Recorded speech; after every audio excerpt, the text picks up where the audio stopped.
How many revenue streams is enough for a fitness business? Why do we chase all these different avenues of revenue or of service? And maybe how should we go about thinking about this?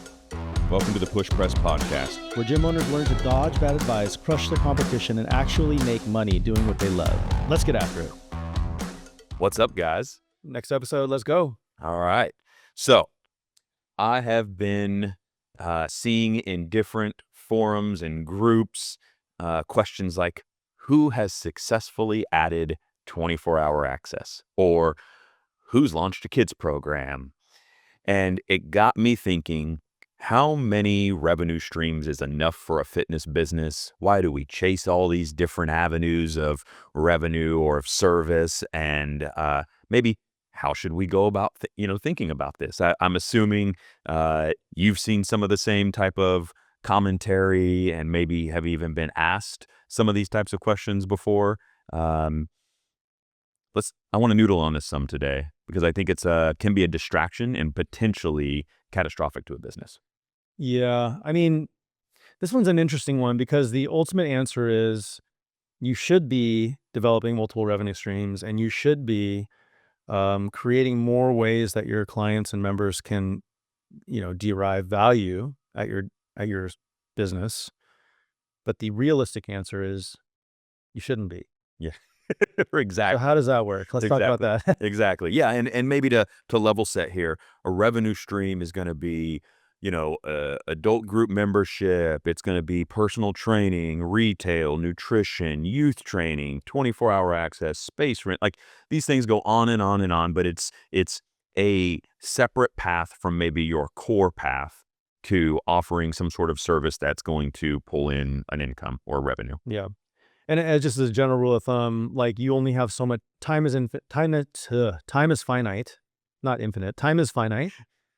And you only have so much places you can put your attention.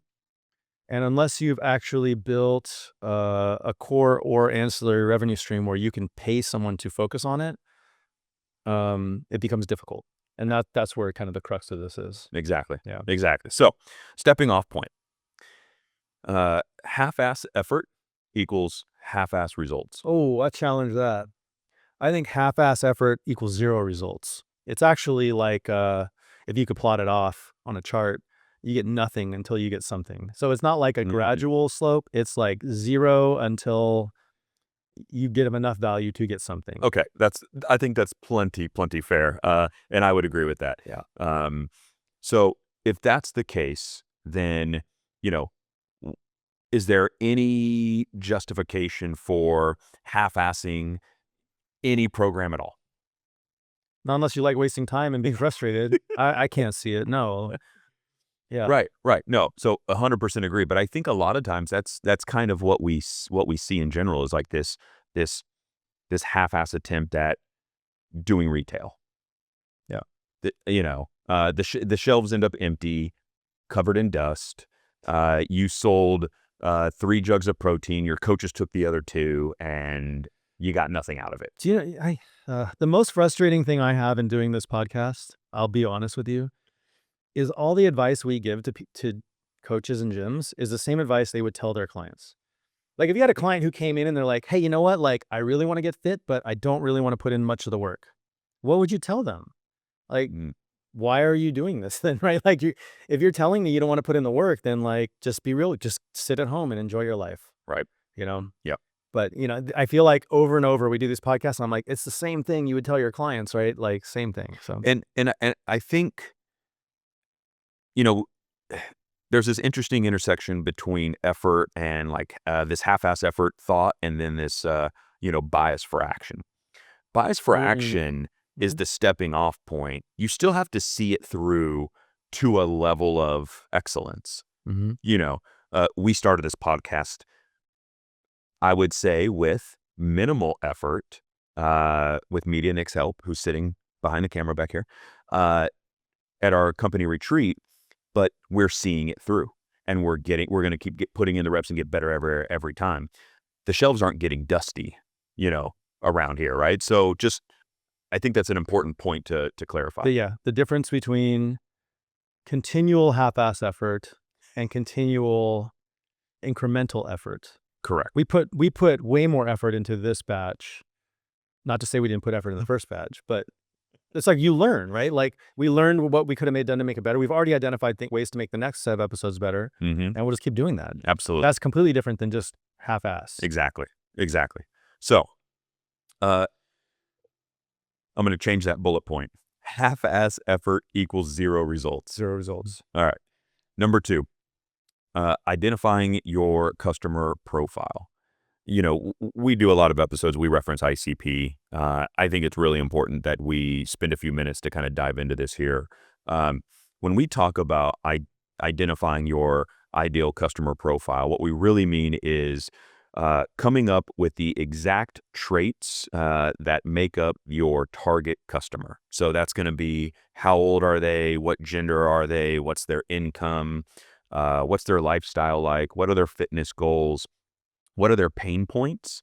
And when you understand those things, you can begin to shape services around them. So that's, and again, we'll get to that here in a minute, but like finding that ICP, in a lot of gyms, it would look like, I might be the ICP. It's Nick, who lives in the suburb, who's married and has a decent income and 2 kids at home and a dog and lives within 3 miles. And you can really begin to understand exactly what you're going to build that I'm going to consume at your fitness business. Yeah, I mean, you could tell how quickly it becomes easy to decide what you're going to build, where you're going to build it, how you're going to go, what your website says.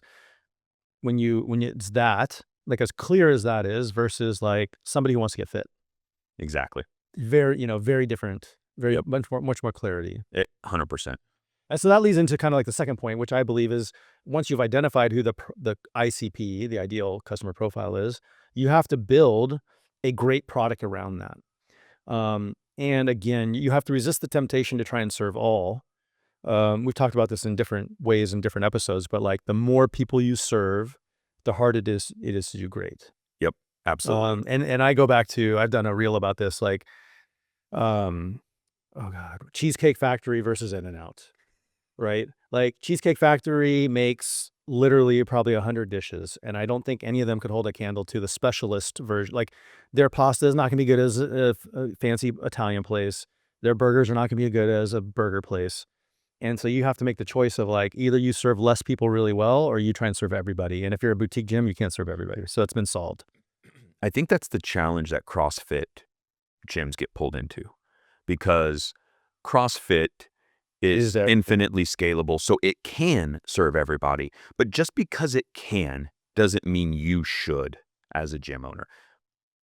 Yeah. And also, in some of the definition of CrossFit, it's just like we train to do everything really well. So it's like there's gymnastics, there's components of weightlifting, there's components of plyometrics and cardio, all of this stuff. And then it's like very tempting to be like, okay, now we're going to do weightlifting classes and we're going to have yoga and we're going to do etc. We're going to do everything for everyone. And that's the exact trap that we're talking about. Exactly. Here, yeah. Right.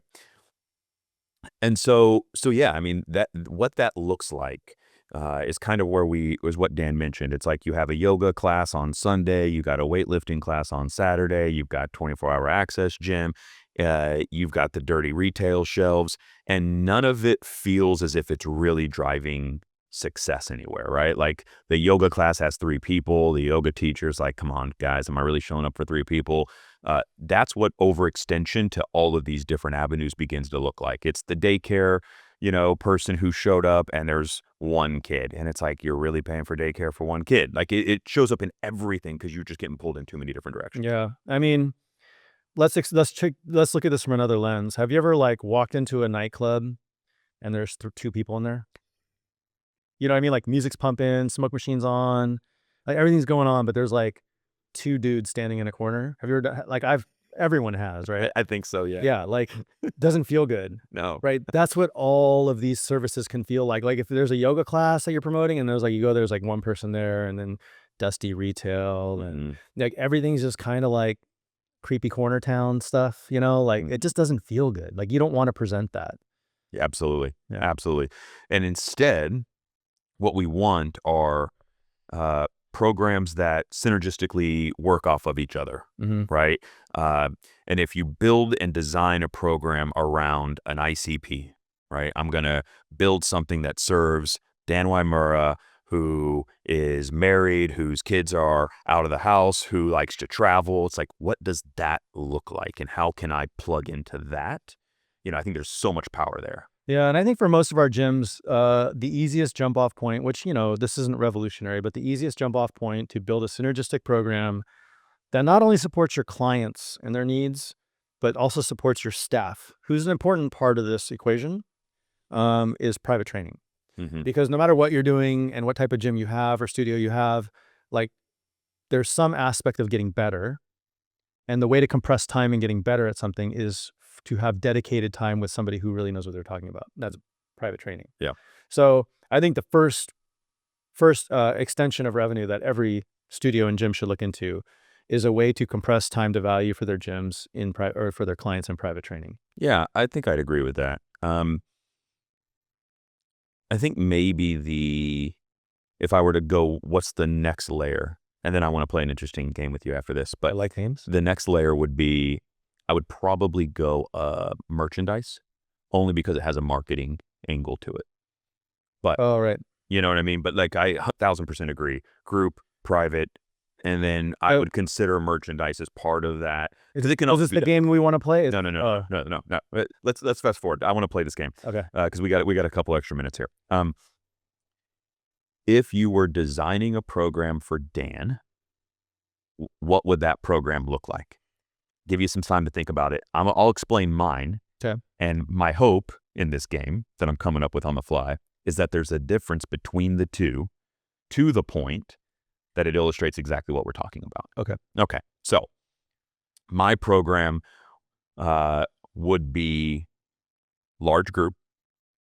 So not small, individual, yada, yada, yada. So I do large group. It would not have 24-hour access. It would have some sort of easy daycare, most likely. And then I would want pretty solid retail for supplementation, things of that nature, and nutrition coaching. We are so opposite. I see where you're going with this. Okay. And so I'll unpack my reasons why. Yeah. Okay. Large group. I've been in the fitness industry for 10 years. While I appreciate coaching, I don't need to be hounded over it. Okay. Nutrition. I do want to be hounded over one-on-one nutrition coaching. I want that hand-holding. Daycare. I've got a 6-year-old, and yeah, sure, he can stay at home with his 11-year-old sister. Sometimes she doesn't want to be bothered by a 6-year-old. Sometimes a 6-year-old doesn't listen to 11-year-old. Whatever. Need some additional help there whenever I'm busy. And last but not least, I don't want to have to make 4 other stops to get my protein, my creatine, or what have you. I want to go to the gym and I want to pick it up and I want to freaking leave, and I'll pay a premium for it. Okay. So. Okay. So pretty much mostly opposite of what you said. Exactly. I would want small group, but group training. Okay. And or 24-hour gym access. I would want a gym with a community that's holding community events, but I wouldn't want large group. I don't care for childcare, obviously. Dog care would be cool. No, Okay. but no dogs, no gym. And I could care less for retail because I buy everything on Amazon or through some direct. I mean, I have like literally 8 bags of protein at home. See, got backups on backups. Backups on backups. So I stock up and save, I guess, if you will. Yeah. Small group and 24-hour because I don't ever sleep. And I try to like get my fitness in when it's not impacting my work. You don't sleep. Yeah. Small group because I do crave community, but I'm socially awkward and I don't want to work out with like 20 other people, especially like when I'm joining the community. So it's like I'm super weird and awkward and I don't want to like try to meet 20 different people. But if it was like 4 people, I think I can be pretty cool. The retail thing I explained. What else did I say? Retail. You said 24-hour access. You know what I didn't say is I would want some flavors of PT. Yep. And I personally would want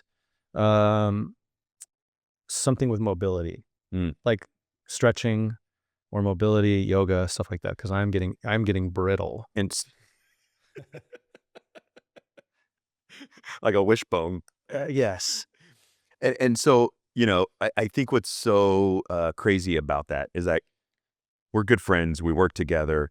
we look the same on the outside probably to a fair amount of people. But when you really unpack our lifestyles and how we live, we're different enough that that gym that serves us is far enough apart that it's not a one. Probably wouldn't go to the same gym. Yeah, exactly. Exactly. And we even enjoy working out together. Yeah. You know, but again, degrees separated. So, you know, I think that's the general point we want to drive home. Just to recap here, right? Half-ass effort equals zero results. You know, have conviction about who your ICP is. Build directly for them. Don't fall into the pitfalls of chasing 100 different revenue streams. And build something that's synergistic. Let me ask the question this time to the audience. Okay. I have one that I want to hear. So if you've built some half-ass product that totally fell on its face and you can go back in time and not do it, like, let us know what it is. And hopefully we're finding more things than just like a child care program or something fun. But like, what have you failed in? Send us an email, podcast@pushpress.com. Let us know. I would love to hear. I'm sure Nick would love to hear. We've all failed. I think sometimes some of the best learning experiences when you actually vocalize and talk about the things you fucked up. So let us know. All right. See you guys. Thanks for listening to another episode of the PushPress Podcast, where we help gym owners, entrepreneurs, and fitness enthusiasts thrive with actionable insights, inspiring stories, and strategies for growth. Don't forget to follow the show to stay updated on new episodes. And if you're ready for more, join our free Facebook community for gym owners. Check the show notes for the link, and we'll see you next time. Keep raising the bar for your business and community.